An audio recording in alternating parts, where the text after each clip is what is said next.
आगे करते हैं। आज हम सीखेंगे कमांड इसमें कन्वर्ट टू शीट मेटल। अगर हम चाहें तो हम सॉलिड ऑब्जेक्ट्स, बनी हुई सॉलिड ऑब्जेक्ट को भी शीट मेटल में बदल सकते हैं। ठीक है, हर एक ऑब्जेक्ट को इस तरह से शीट मेटल में बदल पाना पॉसिबल नहीं होता, तो इसलिए आपको उसमें कई अलग अलग तरीके दिए हैं शीट मेटल में कन्वर्ट करने के। तो फिलहाल एक तरीका तो आपने देखा ही जिसमें हम डायरेक्टली शीट मेटल में बनाते हैं, और दूसरा तरीका मैं दिखा रहा हूँ आपको। हम यहाँ से फीचर में गए और यहाँ पे जाके मैंने एक ये बना दिया, इसमें सॉलिड ऑब्जेक्ट बना दिया। ये देखिए, ठीक है, गुड मॉर्निंग, ये हमने बना दिया है। तो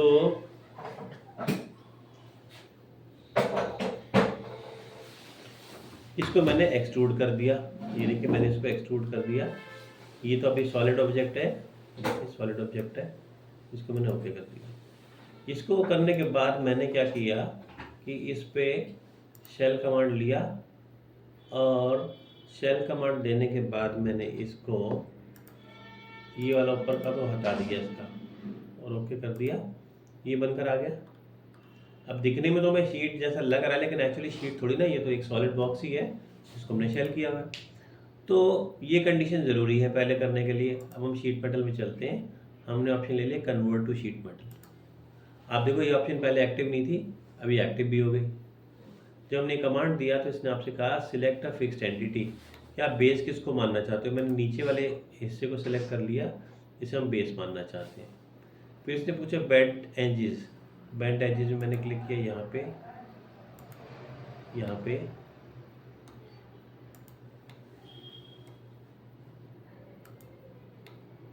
सिलेक्ट करा इसको, और हमने इसको लेके ओके कर दिया। देखा आपने, जैसे ही मैंने इसको बेंड करा, बेंड करते ही ये बीच में से कट गया, क्योंकि शीट मेटल होगा तो बीच में से तो कटिंग होगी ना उसकी, ऐसे कैसे बन जाएगा ये। आपने देखा। और जब ये शीट मेटल में कन्वर्ट हो गया तो यहाँ पे फ्लैटन का ऑप्शन भी काम करने लगा। जब आप फ्लैटन पे क्लिक करते हो तो इसको प्लेटफॉर्म में दिखाता है ऐसे। ये जो देख रहे हो आप बेंडिंग लाइंस शो कर रहा है, और ये जो यहाँ पे साइड पे देख रहे हो ये रिलीफ है। अगर ये रिलीफ ना हो तो आपस में जो उसकी थिकनेस है वही आपस में क्लैश करेगी, है ना। तो ये देखो आप, फ्लैट जब हम करते हैं इसको तो बाकी सारी ऑप्शन इनएक्टिव हो जाती हैं, और इसको जब हम वापस करते हैं तो ऐसे हो जाता है। ठीक, यहाँ पे हमारे पास हम कॉर्नर ट्रिम तो सीख चुके हैं। मैंने कॉर्नर ट्रिम आपको बताया था कि फिलेट या चैम्फर करना हो तो किसी भी एज को सिलेक्ट कर लो। ये मैंने सिलेक्ट कर लिया। इसको अगर आप फिलेट करेंगे तो यहाँ गोलाई में इसकी कटिंग कर देगा, और चैम्फर करेंगे तो इसकी टेपर में कटिंग कर देगा। बता चुका हूँ ये आपको, है ना। ये हम कर चुके हैं। मैंने इसको वापस कर दिया, ठीक है। फिर यहाँ पर हमारे पास एक नया आज ऑप्शन हम करेंगे जिसका नाम है क्लोज्ड कॉर्नर। आप देख रहे हो इन दोनों के बीच में गैप काफ़ी है। हमने यहाँ से क्लोज कॉर्नर का ऑप्शन लिया, और इसने कहा सिलेक्ट करो फेस टू एक्सटेंड। मैंने एक फेस सिलेक्ट करा, और उसने कहा फेस टू मैच, मैंने एक दूसरा फेस भी सिलेक्ट करा। दरअसल 3 टाइप के जॉइंट्स होते हैं, एक होता है बट जॉइंट, एक होता है ओवरलैप जॉइंट, और एक होता है अंडरलैप जॉइंट। अभी हम जो बात कर रहे हैं वो है बट जॉइंट की, ठीक है। मैंने इसको लेके ओके करा। आपने देखा ये दोनों आके लगभग मिल गए, क्योंकि मैंने अभी भी इसमें गैप जो है 0.1 का मेंटेन करा हुआ है। ये देखो, ये रहा 0.1 का गैप, है ना, ये रहा 0.1 का। मैं इस वाले गैप को बढ़ा दूँ, ये गैप आपको बढ़ता भी दिखाई देगा। ये होता है इन दोनों के बीच का गैप, ठीक है। तो बट जॉइंट में रिजल्ट आपको मिलेगा कुछ ऐसा, ये दोनों लगभग मिलते दिखाई देंगे। दूसरी साइड पे मैंने इसको लिया, और यहाँ पर मैंने इसमें फिर से ले लिया क्लोज कॉर्नर। अब की बार हमने ऑप्शन ले लिया ओवरलैप का, सिलेक्ट करा, सेकंड सिलेक्ट करा, और आपने इसको ओके करा। तो आपने देखा कि ये वाला जो फेस है ये इसके ऊपर ओवरलैप कर गया, है ना, और गैप जो है पीछे में 0.1 का रह गया, ये था ओवरलैप। इसी तरीके से तीसरे देखो, तीसरे साइड पे मैंने फिर से इसको लगाया, और यहाँ पे हम अंडरलैप का ऑप्शन यूज़ कर रहे हैं।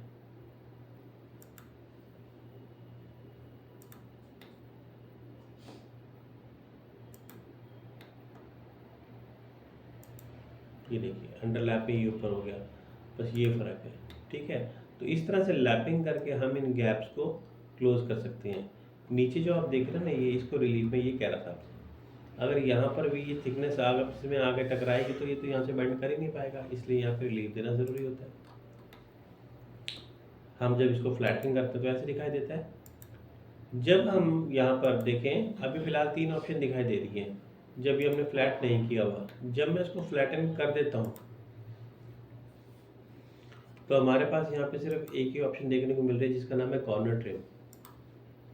देखा आपने, कॉर्नर ट्रिम की ऑप्शन देखने को मिली। यहाँ पर अगर मैंने कलेक्ट ऑल कॉर्नर्स कर दिया तो आपने देखा इसने क्या किया, खुद ब खुद ये कॉर्नर्स को सिलेक्ट कर लिए। अगर आप चाहो तो आप कॉर्नर्स खुद बता सकते हो, वैसे जैसे मैंने ये ले लिया, ठीक है, सर्कुलर लिया था आपने, ये रहा इसका रेडियस, मैंने इसको कर दिया 1, तो ये छोटा भी हो गया। आप खुद से भी सिलेक्ट कर सकते हो, ये देखो मैंने इतने हिस्से को बड़ा किया और यहाँ पे भी कलेक्ट कर लिया इसको, ये भी सिलेक्ट हो गया। फिर हमने क्या किया, जूम टू फिट करा, जूम टू विंडो करा, इस हिस्से को सिलेक्ट कर लिया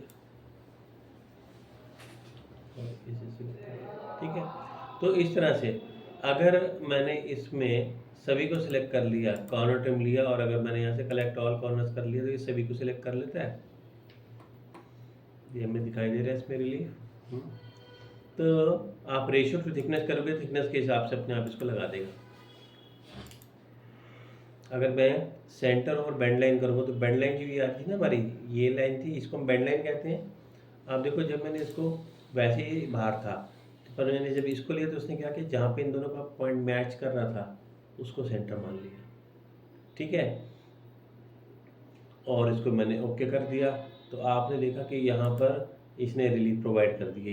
ये सर्कुलर रिलीफ होता है, इसकी भी कई अलग अलग टाइप्स होते हैं। अभी जो हमने देखा ये सर्कुलर रिलीफ था।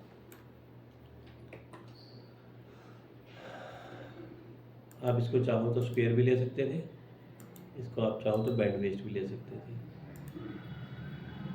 अच्छा, और अभी तो हमने इसमें से लिया डिफ़ॉल्ट, अगर हम चाहें तो खुद से सिलेक्ट करके भी बता सकते थे। ये देखो मैंने अब लिया तो बैंड वेस्ट आ रहा है, सर्कुलर आ रहा है और ये स्क्वायर आ रहा है, ठीक है। अगर मैं यहाँ से ब्रेक कॉर्नर की ऑप्शन सिलेक्ट कर लूँ, देखो आप, तो यहाँ पे मैंने क्या किया, कलेक्ट ऑल कॉर्नर्स। जैसे मैंने यहाँ पे कलेक्ट ऑल कॉर्नर्स करा तो आपने यहाँ से देखा इसने अपने आप सारे कॉर्नर सेलेक्ट कर लिए, और ये रेडियस था, मैंने यहाँ पे रेडियस को 2 की वैल्यू दे दी। तो आप देख सकते हो कि ये सब जगह पे 2 का रेडियस दिखाई दे रहा है। ये देखो जितने कॉर्नर है सबके ऊपर में आपको ये 2 का रेडियस दिखाई दे रहा है, ठीक है।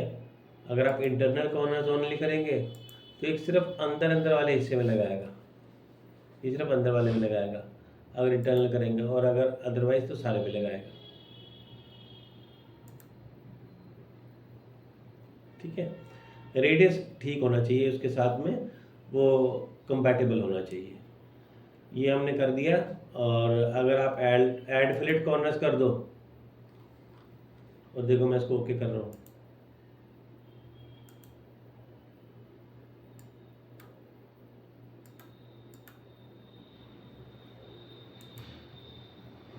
ये देखो, तो इसमें क्या हुआ, इसने फिलेट कर दिया। देखो यहाँ से कॉर्नर्स राउंड कर दिए और यहाँ से भी इसको कॉर्नर्स को राउंड कर दिया, क्योंकि शीट अगर है तो उसके एजेस तो शार्प होंगे ना। भले हम बहुत हल्का सा फिलेट लगाएं, लेकिन हम फिलेट लगाते ज़रूर है ताकि वो गोलाई शार्प एज ना क्रिएट करे और जिससे कोई नुकसान ना हो सके, ठीक है। इसे हम वापस फ्लैटन करते हैं तो ये वापस इस तरह से हो जाता है, ठीक है। फॉर्मिंग टूल हमारे पास यहाँ पर एक फोल्डर है फॉर्मिंग टूल का। यहाँ से हम गए डिज़ाइन लाइब्रेरी में और यहाँ से हम गए फॉर्मिंग टूल में। फॉर्मिंग टूल में हमारे पास एक फोल्डर है जिसमें हमारे पास पहले से बने बनाए कई सारे दिए गए हैं। आप सिलेक्ट करो, डायरेक्ट उठा के लेकर आओ और यहाँ पे ला के मैंने छोड़ दिया इसको। ये देखो, आप इसको फ्लिप करेंगे तो ये बाहर की तरफ आ जाएगा, अंदर की तरफ आ जाएगा। मैंने इसको लेके ओके करा। देखो जैसे स्टेबलाइजर के अंदर लगता है ना, ये वेंटिलेशन के लिए ये तो मैंने उल्टा लगाया, बाहर की तरफ होता है इसका मुंह, इसको हम फ्लिप कर देते हैं। लग गया। यहाँ से हमने फीचर में गए, आप साथ में कॉम्बिनेशन में यूज़ कर सकते हो। जैसे देखो मैंने लीनियर पैटर्न दिया, डायरेक्शन 1 बता रही इसकी ये वाली,